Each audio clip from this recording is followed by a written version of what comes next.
How to log in into Hsbc credit card account. Hello everyone, welcome back to our channel. Today in this video, I'll guide you through the step on how to log in into Hsbc credit card account. So let's get started. So first of all, log in into your web browser and type in hsbc.com and press enter.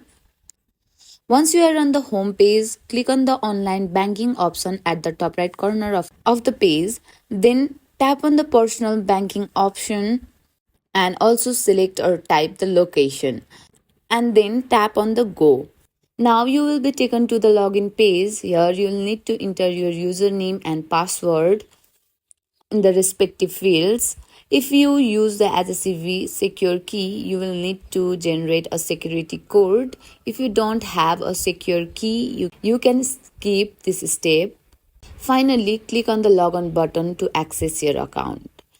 And that's it. You are now logged in into your Hsbc credit card account. If you find this tutorial helpful, please give us a thumbs up and subscribe to our channel for more tutorial like this.